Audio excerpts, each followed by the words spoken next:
नेपाल विशेषको विशेष प्रस्तुति नेपाल टप 50 मा यहाँहरूलाई स्वागत गर्छु। म सुमन नेउपाने। नेपाल टप 50 मा हामी दिनभरिका मुख्य 50 समाचारहरू सम्प्रेषण गर्ने गर्छौं।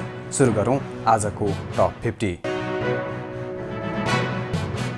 नेपालमा कोरोना संक्रमणको दर घट्यो। पछिल्लो 24 घण्टामा देशभर 8418 जनामा कोरोना भाइरस संक्रमण पुष्टि। शुक्रबारको भन्दा शनिबार 698 जनाले कमी। नेपालमा कोरोना भाइरसबाट शनिबार मात्रै 53 जनाको मृत्यु। हालसम्म मृत्यु हुनेको कुल संख्या 3632 पुग्यो। देशभर कोरोना सक्रिय संक्रमितको संख्या 83,000 नाग्यो। कुल संक्रमितको संख्या 3,85,890 पुग्यो। काठमाडौँ उपत्यकामा मात्रै एकै दिन थपिए 3,113 नयाँ संक्रमित। उपत्यकामा मात्रै 35,000 भन्दा बढी सक्रिय संक्रमित। पछिल्लो 24 घण्टाको अवधिमा नेपालमा थप 3,370 जना संक्रमण मुक्त। हालसम्म कुल 2,98,765 निको भएर घर फर्किए। आगामी वैशाख 27 गते हुने प्रतिनिधि सभा अधिवेशनको तयारी अन्तिम चरणमा। 19 सांसद सहित 160 जनामा कोरोना भाइरस संक्रमण पुष्टि। आइतबारका लागि प्रधानमन्त्री ओलीद्वारा संवैधानिक परिषदको बैठक आह्वान। संवैधानिक परिषद बैठकमा भाग नलिने प्रतिपक्षी दल कांग्रेसको निर्णय। प्रधानमन्त्री ओलीलाई नेता नेपालको चेतावनी। गलत बाटो प्रयोग गरी अध्यादेश मार्फत आयोगहरूमा पदपूर्ति नगरियोस्। संवैधानिक आयोगमा पदपूर्ति गर्न खोज्नु गैर जिम्मेवारीपन एवं अलोकतान्त्रिक कार्य भएको भनाई। कांग्रेस संसदीय दलको बैठक समाप्त। प्रधानमन्त्रीलाई विश्वासको मत नदिने निर्णय। राजनीतिक दलहरूबाट गल्ती भएको प्रधानमन्त्री ओलीद्वारा स्वीकार्य। कोरोना महामारीको अन्त्य नहुँदै भेला र समारोह गर्नु गलत भएको आत्मआलोचना। संविधान परिषदको बैठक स्थगित गर्न माओवादी केन्द्रको माग। बैठकमा नजान आफ्ना सदस्यहरूलाई निर्देशन।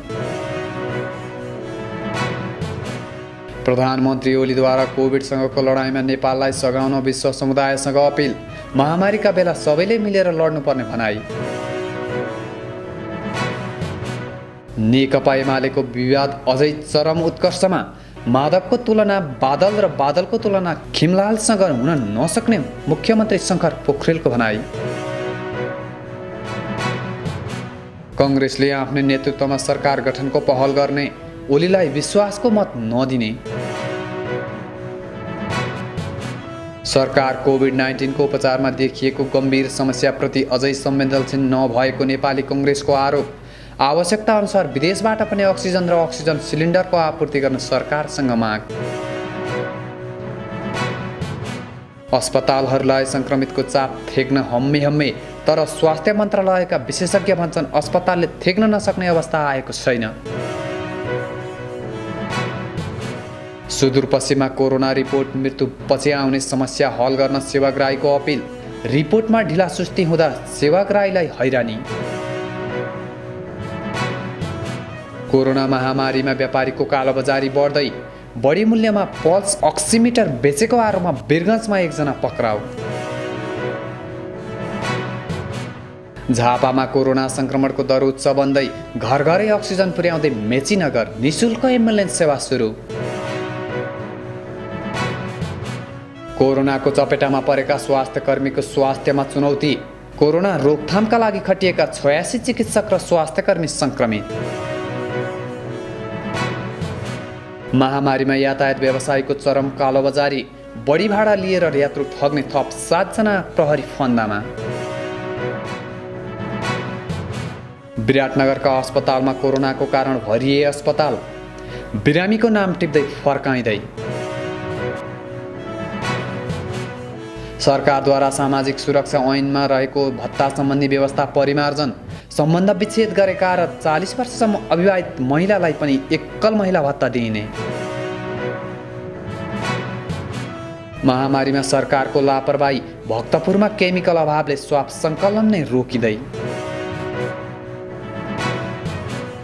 नेपाल उद्योग वाणिज्य महासङ्घद्वारा कोभिड-19 को नयाँ भेरिएन्टको सङ्क्रमणको सुरक्षाका लागि नयाँ अभियान एफएनसिसीलाई operation covid relief hello doctor सुरु। कोरोनाका कारण पर्यटन क्षेत्रमा ठुलो प्रभाव, पर्यटन क्षेत्रलाई सङ्कटग्रस्त घोषणा गरेर राहत प्याकेज ल्याउनु पर्ने माग। नेपालमा कोरोनाका कारण भेन्टिलेटर अभाव बढ्दै, भेन्टिलेटर नपाएर 72 कोरोना सङ्क्रमितको मृत्यु।